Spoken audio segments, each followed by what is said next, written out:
अस्सलाम वालेकुम स्टूडेंट्स। आज हम वर्क एनर्जी प्रिंसिपल के बारे में पढ़ने जा रहे हैं। वर्क एनर्जी प्रिंसिपल्स के रिलेटेड इम्प्लिकेट से आपको ट्रिक्स, कंसेप्ट, एमसीक्यूज सब कुछ मिल जाए। ये टॉपिक देखने के बाद इंशाल्लाह आपका वर्क एनर्जी प्रिंसिपल के लिहाज से हर तरह का कंसेप्ट, एमसीक्यूज और ट्रिक्स आपको मिल जाएंगे और वो सब कुछ आपका क्लियर हो जाएगा वर्क एनर्जी प्रिंसिपल से रिलेटेड। तो वर्क एनर्जी किसको कहते हैं कि वर्क हमारे साथ चेंज ऑफ वर्क किसके बराबर है? Change of energy. मतलब वर्क और एनर्जी आप कह सकते हैं कि दोनों में इंटरचेंजेबल है। वर्क एनर्जी में कन्वर्ट हो सकता है, एनर्जी वर्क में कन्वर्ट हो सकता है। अब हमारे साथ वर्क डन आप सिंपल कह सकते हैं वर्क डन किसके बराबर है? चेंज इन काइनेटिक एनर्जी के भी बराबर होता है। वर्क डन हमारे साथ change of kinetic energy plus potential energy के भी बराबर होता है। वर्क डन सिर्फ हमारे साथ किसके बराबर होता है? सिर्फ पोटेंशियल एनर्जी के चेंज के भी बराबर हो सकता है, सिर्फ काइनेटिक एनर्जी के चेंज के भी बराबर हो सकता है और दोनों के चेंज के भी बराबर हो सकता है। अब यहाँ पर work done is equal to मैंने सिर्फ चेंज ऑफ काइनेटिक एनर्जी के, सिर्फ काइनेटिक एनर्जी में चेंज जब आ जाए तो वर्क डन फिर किसके बराबर हो? तो work done is equal to हमने simple kinetic energy final minus kinetic energy initial. तो काइनेटिक एनर्जी की जगह अपना फार्मूला लिखो, काइनेटिक एनर्जी फाइनल 1/2 mv² और f -1/2 mvi²। तो आप इसमें से आप 1/2 m को कॉमन ले लो तो work is equal to 1/2 mvf² minus vi²। तो इसी तरह हमारे साथ वर्क डन जिस तरह चेंज ऑफ काइनेटिक एनर्जी के बराबर है, तो इसी तरह वर्क डन हमारे साथ पोटेंशियल एनर्जी के चेंज के भी बराबर है। वर्क डन किसके बराबर है? पोटेंशियल एनर्जी के चेंज के भी बराबर है। तो वर्क डन हमारे साथ किसके बराबर है? Work done is equal to F D. हमने पढ़ा था वर्क डन हमारे साथ क्या है? एफ डी के बराबर है। और पोटेंशियल एनर्जी किसके बराबर? M G H one minus H2 या H2 माइनस H1। जो बड़ा होगा उसको छोटे से माइनस कर देना है, क्योंकि किसी भी हाइट से फेंकते हो तो फिर हाइट को आपको हाइट की डिफरेंस लेनी पड़ती है। चेंज पोटेंशियल एनर्जी में क्या आता है? चेंज से मुराद कि उसमें हाइट की डिफरेंस होगी, चेंज पोटेंशियल एनर्जी से मुराद कि उसमें हाइट की डिफरेंस होगी। तो इसलिए एम जी एच की जगह आप क्या लिखो? डेल्टा एच या H2 माइनस H1 या H1 माइनस H2। फिर वर्क डन हमारे साथ दोनों पोटेंशियल एनर्जी के चेंज के भी बराबर हो सकता है। वर्क डन के चेंज इन पोटेंशियल एनर्जी के भी बराबर हो सकता है और चेंज ऑफ काइनेटिक एनर्जी के भी बराबर हो सकता है, दोनों के चेंज के बराबर हो सकता है। अब यहाँ पर मैंने एक और क्या लिखा हुआ है कि जब हमारे साथ क्या होगा? जब हमारे साथ potential loss of potential energy किसके बराबर होगा? Gain of kinetic energy. Loss of potential energy किसके बराबर होगा? Gain of kinetic energy. Ideal cases में, कौन से केसेस में? आइडियल केसेस में जब कोई भी फ्रैक्शन नहीं होगा, वो फ्रैक्शन को जब आप निगलेक्ट करोगे तो हमारे साथ M G H is equal to 1/2 mv²। M G H किसका? एम जी डेल्टा एच हमारे साथ potential energy is equal to 1/2 m delta v² हमारे साथ काइनेटिक एनर्जी। तो एम के साथ कैंसिल होगा तो हमारे साथ वी का फार्मूला जब आप वेलोसिटी फाइंड करोगे वी का स्क्वायर है, तो ये 2 यहाँ पर डिवाइड हो रहा है, वहाँ पर जी के साथ मल्टीप्लाई होगा तो 2gh बी यहाँ पर इसके साथ क्या हो रहा है? बी के साथ मल्टीप्लाई हो रहा है तो वहाँ पर जाकर डिवाइड होगा तो एम जी एच हमारे साथ क्या हो जाएगा? एम यहाँ पर एच है, यहाँ पर एच तो नहीं है, एच तो यहाँ पर जी के साथ मल्टीप्लाई हो रहा है तो हमारे साथ जी एच हो गया और 2 यहाँ पर डिवाइड हो रहा है, वो यहाँ पर जी एच के साथ मल्टीप्लाई हो गया तो वी का स्क्वायर है। दोनों स्क्वायर को कैंसिल करने के लिए दोनों साथ अंडर रूट ले लो तो वी हमारे साथ किसके बराबर आ जाएगा? √2gh। ये बहुत ही इंपॉर्टेंट फार्मूला है। यह तब यूज़ होगा जब आपके साथ क्या होगा? जब आपके साथ वो वर्ड यूज़ करें कि कोई भी बॉडी यहाँ से ड्रॉप की गई है या कोई भी बॉडी को आपने रिलीज़ की हुई है। रिलीज़ या ड्रॉप से मुराद के उसकी इनिशियल काइनेटिक एनर्जी क्या है? 0 है। उससे मुराद की उसकी इनिशियल काइनेटिक एनर्जी क्या है? 0 है। ये फार्मूला तब आपने यूज़ करना है। ये आगे मैंने इसका एग्जाम्पल भी कराना है, एमसीक्यूज भी कराना है, आगे मैंने इसका और भी एक्सप्लेनेशन देनी है। जब पोटेंशियल एनर्जी का लॉस काइनेटिक एनर्जी के गेन का बराबर होता है आइडियल केसेस में, जब कोई भी फ्रैक्शन क्या नहीं हो, फ्रैक्शन कोई भी प्रेजेंट नहीं हो, मतलब फ्रैक्शन वहाँ पर 0 हो, तो हमने क्या करना है? Potential energy M G H is equal to 1/2 mv²। M से कैंसिल हो गया तो यहाँ पर सिर्फ जी एच बच गया तो 2 यहाँ पर डिवाइड और वहाँ पर मल्टीप्लाई हो जाएगा तो वी का स्क्वायर है, दोनों से अंडर रूट ले लो, v is equal to √2gh। ये फार्मूला यूज़ तब आपने करना है जब आपके साथ इनिशियल काइनेटिक एनर्जी क्या हो? 0 हो। इनिशियल काइनेटिक एनर्जी 0 हो या वो वर्ड यूज़ करे ड्रॉप रिलीज, जब ड्रॉप या रिलीज का वर्ड यूज़ करे तो उसका मतलब है कि उसका ही इनिशियल काइनेटिक एनर्जी क्या है? पहले ही से 0 है, तो तब आपने ये फार्मूला यूज़ कर देना है। अब इसके बाद इंटर कन्वर्जन या ट्रांसफॉर्मेशन ऑफ एनर्जी। जब हमारे साथ एनर्जी एक फॉर्म से दूसरे फॉर्म में कन्वर्ट होती है तो हमारे साथ पहला केस क्या है? जब पहले केस में जब हमारे साथ फ्रैक्शन क्या हो? 0। फ्रिक्शन क्या है हमारे साथ? 2 केसेस हम पढ़ते हैं, एक वो केस जिसमें फ्रिक्शन 0 नहीं हो, दूसरा केस वो जिसमें फ्रिक्शन हम 0 लेते हैं। अब जिसमें फ्रिक्शन क्या हो? 0 हो तो फिर क्या करेंगे हम? पोटेंशियल एनर्जी का लॉस काइनेटिक एनर्जी का गेन के बराबर होता है, या काइनेटिक एनर्जी का लॉस किसके, पोटेंशियल एनर्जी का गेन, क्योंकि कोई भी फ्रैक्शन यहाँ पर मौजूद नहीं है। तो इसलिए जितनी काइनेटिक एनर्जी पहले पोटेंशियल एनर्जी जितनी लॉस हो जाएगी उतनी काइनेटिक एनर्जी में कन्वर्ट हो जाएगी। लॉस से मरा दिया कि काइनेटिक एनर्जी सारी कन्वर्ट हो गई, पोटेंशियल एनर्जी सारी कन्वर्ट होगी काइनेटिक एनर्जी में, और वापस काइनेटिक एनर्जी किस में कन्वर्ट होगी, पोटेंशियल एनर्जी में। यहाँ पर कोई भी लॉस नहीं है, क्योंकि जब फ्रैक्शन नहीं होगा तो हमारे साथ लॉस भी नहीं होगा। तो इसलिए पोटेंशियल एनर्जी की जगह आप लिखो एम जी एच यहाँ पर लिखा है मैंने एम जी, यहाँ पर क्या लिखो आप, डेल्टा, ये M G delta H, delta यहाँ पर नहीं लिखो क्योंकि आपने पहले से H1 माइनस H2 लिखो, ये simple M G delta H लिखो या M G H1 minus H2, कोई भी फर्क नहीं है। Is equal to kinetic energy का फार्मूला लिखो 1/2 mv², यहाँ पर डेल्टा वी लिखो या नहीं लिखो, कोई मसला नहीं है, सही है। तो इसलिए M G H1 minus H2 is equal to 1/2 mv²। तो आपके साथ वेलोसिटी का यहाँ पर अगर आपने वेलोसिटी फाइंड करनी हो आइडियल केसेस में, इससे मुराद के जिसमें फ्रिक्शन जीरो, आइडियल केसेस में हम फ्रिक्शन क्या लेते हैं, जीरो लेते हैं। वेलोसिटी फाइंड करना हो तो 2 यहाँ पर डिवाइड हो रहा है, वहाँ पर जाकर इसके साथ मल्टीप्लाई होगा, एम के साथ कैंसिल हो गया, हमारे साथ 2 बच गया, 2 किसके साथ मल्टीप्लाई होगा, यहाँ पर जी से बचा, जी के साथ मल्टीप्लाई होगा, और H1 माइनस H2 बेटा, या एच की जगह आप सिंपल डेल्टा एच भी लिख सकते हो। तो वेलोसिटी या आइडियल केसेस में या फिर जिसमें फ्रिक्शन जीरो हो तो वेलोसिटी इस तरह फाइंड कर सकते हो, क्योंकि जितनी पोटेंशियल एनर्जी का लॉस हो उतनी पोटेंशियल एनर्जी का काइनेटिक एनर्जी की गेन के बराबर है। अगर जितनी काइनेटिक एनर्जी आपके साथ लॉस हो गई है उतनी पोटेंशियल एनर्जी वापस क्या है, गेन है।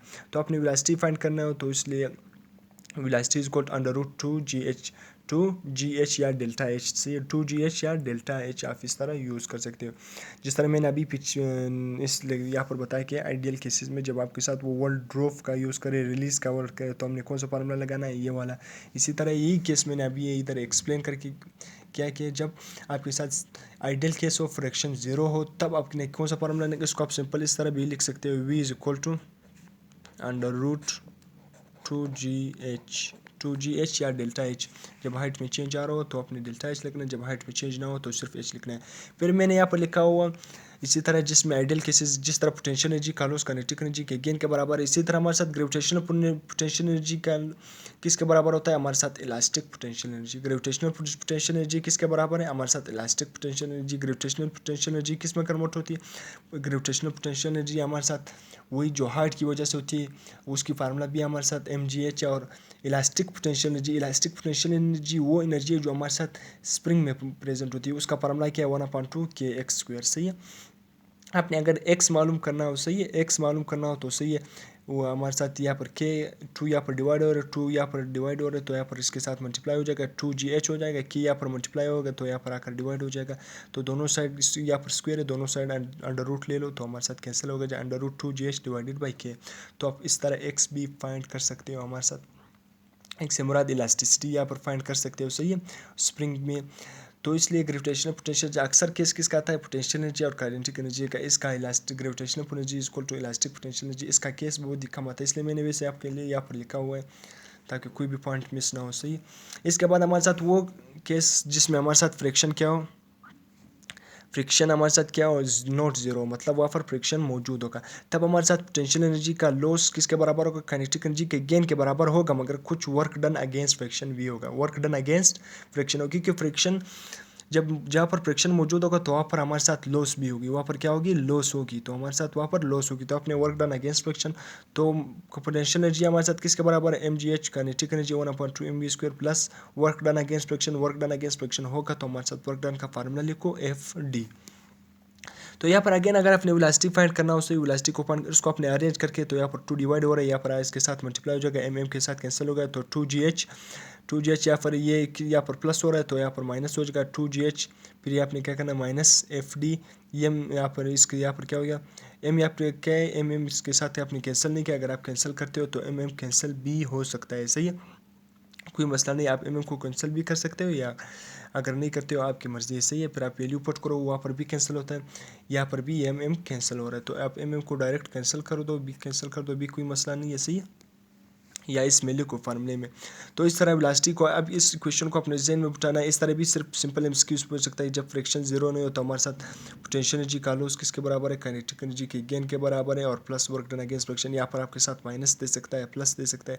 अगर प्लस दे दिया तो तब ये इक्वेशन गेन, जब भी काइनेटिक एनर्जी का गेन होगा तो आपने वर्क डन उसमें क्या करना है, प्लस कर देना है। गेन जब आ जाए काइनेटिक एनर्जी के साथ तो अपने वर्क डन उसके साथ क्या है, प्लस कर देना है। अब ये इक्वेशन अपने जेन में बिठाना है। तो इस इक्वेशन के लिहाज से आपको हाइट भी पूछ सकता है, वो मास देकर, वेलोसिटी देकर, वर्क डन देकर। इस इक्वेशन के लिहाज से आपसे डिस्टेंस भी पूछ सकता है, या फिर ये डिस्प्लेसमेंट भी पूछ सकता है आपसे, सब कुछ देकर। यहाँ पर हमारे साथ ये एफ, ये क्या है, ये फ्रिक्शन है, फ्रिक्शन का वर्क डन है, ये भी पूछ सकता है आपसे। आपके साथ हमारे साथ कुछ भी इस रिलेशन से पूछ सकता है, क्योंकि मैंने सिर्फ वेलोसिटी के लिए इसको क्या किया है, अरेंज किया हुआ है। वेलोसिटी के लिए क्या किया है, अरेंज किया हुआ है। तो आपसे कोई भी एमसीक्यूज पूछ सकता है। फिर मैंने यहाँ पर एक एमसीक्यूज लिया कि एक मास ऑफ आकार क्या है, वो 2000 kg and it's speed is 30 meter per second. उसका जो स्पीड है वो 30 मीटर पर सेकेंड है। एंड इट गेन स्पिन, पर उसकी स्पीड गेन की उसने, मतलब उसकी स्पीड इंक्रीज हो गई कितनी तक, 40 मीटर पर सेकेंड। आप इसका क्या फाइंड करो, वर्क डन फाइंड करो। तो वर्क डन आपने किस तरह फाइंड, वर्क डन में पढ़ा था कि किसके बराबर है, चेंज इन काइनेटिक एनर्जी। आपके साथ क्या गिवन है, मास भी गिवन है, पहला जो इनिशियल स्पीड है वो ये है, और फाइनल स्पीड हमारे साथ ये है। तो वर्क डन इक्वल टू, मैंने पढ़ा था आपको अभी ये पता है कि work done equal to 1/2 mvf² minus we i. Mass आपके साथ गिवन है 2000 kg, इनिशियल स्पीड आपके साथ, जो फाइनल स्पीड है वो 40 मीटर पर सेकेंड है, माइनस 40 मीटर का स्क्वायर ले लो, फिर माइनस इनिशियल का स्क्वायर, इनिशियल वेलोसिटी आपके साथ क्या है 30 माइनस 30 मीटर पर सेकेंड का होल स्क्वायर। इसको फाइंड करो, आपके साथ क्या आ जाएगी, आंसर आ जाएगी। तो इसलिए हमारे साथ वर्क एनर्जी थ्योरम इस तरह आपने क्या करना है, इसको नेसेसरी क्या है, पढ़ना है। वर्क एनर्जी थ्योरम कि वर्क किस तरह अप्लाई होता है। जिस एक केस से जिसमें फ्रिक्शन जीरो होता है, एक केस जिसमें फ्रिक्शन जीरो होता है उसमें सिंपल पोटेंशियल एनर्जी का लॉस काइनेटिक एनर्जी के गेन के बराबर होता है। जिसमें फ्रिक्शन जीरो नहीं होता उसका पोटेंशियल एनर्जी का loss is equal to kinetic energy का गेन और वर्क डन अगेंस्ट फ्रिक्शन। इसके लिहाज से इक्वेशन आपको एमसीक्यूज में पूछ सकता है। इसके लिहाज से आपसे एमसीक्यूज पूछ सकता है। कोई भी वैल्यू आपको देकर आपने कोई भी वैल्यू आपने फाइंड कर देनी है। तो इसलिए आपने ये सबको क्या करना है, पढ़ना है। इसके बाद हमारे साथ वर्क डन में, यहाँ पर मैंने वर्क डन के लिए से एक और एमसीक्यूज लिखा हुआ है। एक कार है वो स्टार्ट हो रही है किससे, 20 मीटर पर सेकंड से, एंड इट इंक्रीज, उसका मास क्या है, यहाँ पर मैंने लिखा है कार है उसका मास 40 kg है, और वो स्टार्ट होती है किससे, 20 मीटर पर सेकंड से, और उसकी वेलोसिटी इंक्रीज हो गई है, स्पीड इंक्रीज हो गई है 40 मीटर पर सेकंड, 20 से फिर उसकी 20 मीटर पर सेकंड ही, फिर बाद में उसकी स्पीड इंक्रीज हो गई 40 मीटर पर सेकंड हो गई। उसने डिस्टेंस 50 मीटर पर सेकंड किया। आप उसके वो आपसे पूछ रहे कि इसका क्या फाइंड करो, फोर्स फाइंड करो। क्या फाइंड करो, फोर्स फाइंड करो। फोर्स आपने किस तरह फाइंड करना है, सिंपल आपने क्या करना है, वर्क डन उसी तरह, work done is equal to 1/2 mvf² minus we i. अब यहाँ पर आप परेशान होते हैं कि फोर्स का किस तरह, किस मामले में फोर्स देखिए ये। तो हमने ये वर्क डन जो एनर्जी थ्योरम में कि वो चेंज ऑफ वर्क डन किसके बराबर है, चेंज ऑफ काइनेटिक एनर्जी। तो work done is equal to 1/2 mvf² minus we I square. Simple आपने ये लगाना है, वर्क की जगह आपने क्या लिखना है, एफ डी। या फिर डिस्टेंस गिवन है तो फोर्स गिवन नहीं है, तो फोर्स आपने फाइंड करना है, सही। तो या फिर फोर्स फाइंड करना है डी, या फिर आकर डिवाइड हो जाएगी मास मल्टीप्लाई बाय एम वी/² माइनस वी आई। अब इसमें अपनी अपनी वैल्यू पुट करनी है। हमारे साथ जो मास की वैल्यू है वो 40 kg है, और जो इनिशियल फाइनल वेलोसिटी है वो हमारे साथ 40 है, उसका स्क्वायर ले लो, माइनस इनिशियल वेलोसिटी क्या है वो 20 मीटर पर सेकंड, उसका square low, divided by 2 multiply by distance हमारे साथ क्या है वो 50 मीटर है, तो इस डिस्टेंस उसके साथ मल्टीप्लाई करो, जो भी आंसर आ गया वो उसको अपने फाइंड कर देना है। यहाँ पर ये सारे एमसीक्यूज के लिहाज से जो ये पार्ट है ये इंपॉर्टेंट है, वो इस तरह आपसे पूछ सकता है। हमारे साथ जब काइनेटिक एनर्जी में मास क्या होगा, कांस्टेंट होगा। मास क्या होगा, हमने काइनेटिक एनर्जी का फार्मूला पढ़ा है 1/2 mv²। जब मास क्या होगा, कांस्टेंट होगा, तो हमारे साथ काइनेटिक एनर्जी किसके डायरेक्ट रिलेशन होगी, वेलोसिटी का स्क्वायर के साथ। काइनेटिक एनर्जी क्या होगी, वो डायरेक्ट रिलेशन होगी किसके साथ, वेलोसिटी के स्क्वायर के साथ, जब क्या होगा, मास कांस्टेंट होगा। मास क्या होगा, कांस्टेंट होगा। यहाँ पर मैंने लिखा होगा अगर आपके साथ वर्क क्या होगा, पॉजिटिव होगा, मतलब उसमें क्या होगा, वर्क डन क्या है, पॉजिटिव है, मतलब वर्क डन क्या है, पॉजिटिव जा रहा है, तब आपके साथ चेंज ऑफ काइनेटिक एनर्जी भी क्या होगी, पॉजिटिव होगी। चेंज ऑफ काइनेटिक एनर्जी की भी क्या होगी, पॉजिटिव होगी। इसका मतलब ये है, मीन्स इसका मतलब ये कि वहाँ पर काइनेटिक एनर्जी इंक्रीज कर रही है, वहाँ पर काइनेटिक एनर्जी इंक्रीज कर रही है। अगर काइनेटिक एनर्जी इंक्रीज कर रही है तो मैंने आपको यहाँ पर बताया कि काइनेटिक एनर्जी और स्पीड के दरमियान क्या रिलेशन है, डायरेक्ट। जब काइनेटिक एनर्जी इंक्रीज करेगी तो लाजमी सी बात है स्पीड भी इंक्रीज करेगी।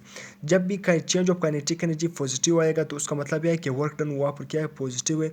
जब वर्क डन पॉजिटिव होगा, जब change of kinetic energy positive होगी तो इसका मतलब ये है कि वहाँ पर काइनेटिक एनर्जी इंक्रीज़ कर रही है। जब काइनेटिक एनर्जी इंक्रीज़ कर रही होगी तो इसका मुराद उससे मुराद ये कि वहाँ पर स्पीड भी क्या कर रही है, इंक्रीज़ कर रही है। या फिर इसके बाद हमारे साथ क्या आ रहा है, work done is equal to change in kinetic energy. Work done क्या है, चेंज ऑफ काइनेटिक एनर्जी मैंने लिखा हुआ है। तो यहाँ पर अगर वर्क डन क्या होगा, वर्क डन मैंने अभी ये वर्क इन एनर्जी थ्योरम में पढ़ाया था कि work done change of kinetic energy के भी बराबर होता है, work done change of potential energy के भी बराबर होता है, work done change of potential energy plus kinetic energy के भी बराबर होता है।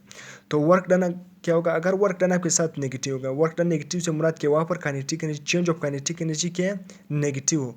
अगर change of kinetic energy negative है तो उसका मतलब ये है कि वहाँ पर काइनेटिक एनर्जी क्या कर रही है, डिक्रीज कर रही है। एरो निशान इस तरह शो कर रहा है, ये डिक्रीज कर रही है। जब काइनेटिक एनर्जी डिक्रीज कर रही होगी तो हमारे साथ काइनेटिक एनर्जी और स्पीड के दरमियान क्या रिलेशन था, डायरेक्ट रिलेशन था यानी, तो मतलब स्पीड भी डिक्रीज कर रही होगी, स्पीड भी क्या करेगी, डिक्रीज कर रही होगी।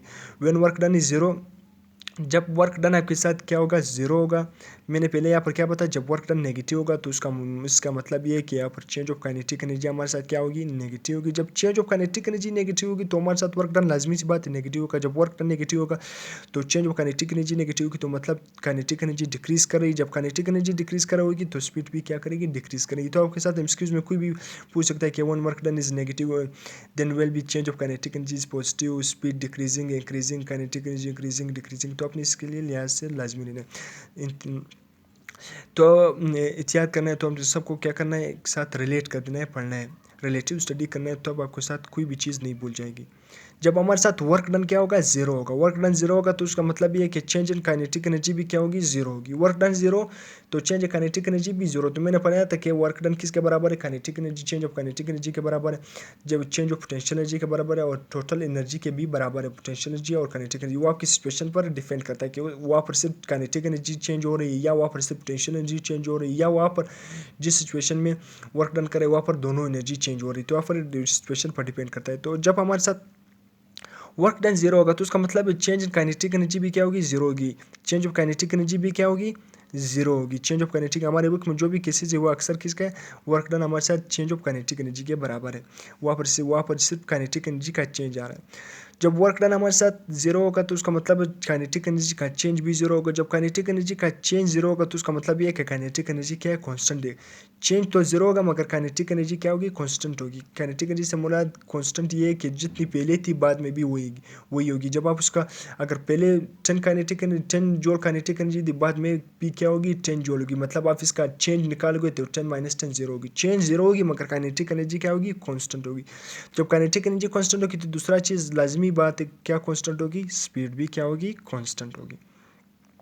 एक यहाँ पर मैंने एक इंपॉर्टेंट फार्मूला लिखा हुआ है जो वर्क या एनर्जी इन किलोवाट आवर। आप ऐसे अक्सर डेटा देता है, पावर भी देता है, टाइम भी देता है, तब आपसे पूछता है कि इसको आपने क्या कैलकुलेट वर्क या energy in kilowatt hour. Work and energy को अपने किलोवाट आवर में फाइंड करना है, तब आपने पावर को किस में पुट करना है, वाट में पुट करना है, टाइम को किस में पुट करना है, आवर में पुट करना है, मतलब घंटों में पुट करना है, सेकंड मिनट में पुट नहीं करना है, आवर में पुट करना है कि इतने घंटे उसने वर्क डन किए, 12 आवर, 12 आवर, 13 आवर। अपने मिनट सेकंड में पुट नहीं करनी है, पावर अपने किस में पुट करनी है, वाट में पुट करनी है, नीचे 1000 से डिवाइड करनी है।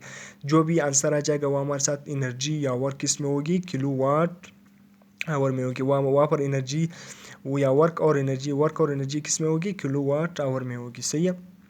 वो एनर्जी और वर्क को अपने किलोवाट में आवर में फाइंड करना हो तो कौन सा फार्मूला यूज़ करना है, power in watt multiply by time in hour divided by 1000। इसके बाद हमारे साथ वर्क एनर्जी के साथ हम कुछ और भी हमारे साथ टॉपिक लेते हैं। हमारे साथ वर्क एनर्जी में हमारे साथ ये भी है कि ग्राफिकली पढ़ते हैं कि work done by constant force. जब हम कांस्टेंट फोर्स के अंडर वर्क करते हैं तब हमारे साथ, जब कांस्टेंट फोर्स के अंदर फोर्स करते हैं, सही है, मतलब वहाँ पर फोर्स क्या है, कांस्टेंट है। वर्क डन भी तब होगा, वर्क डन कभी भी नहीं होगा जब आपके साथ फोर्स कांस्टेंट नहीं होगा। जब फोर्स कांस्टेंट नहीं होगा तब हमारे साथ वर्क डन नहीं हो सकता है। फोर्स कंडीशन क्या है कि फोर्स लाजमी क्या होगी, कांस्टेंट होगी, तब हमारे साथ वर्क डन होगा।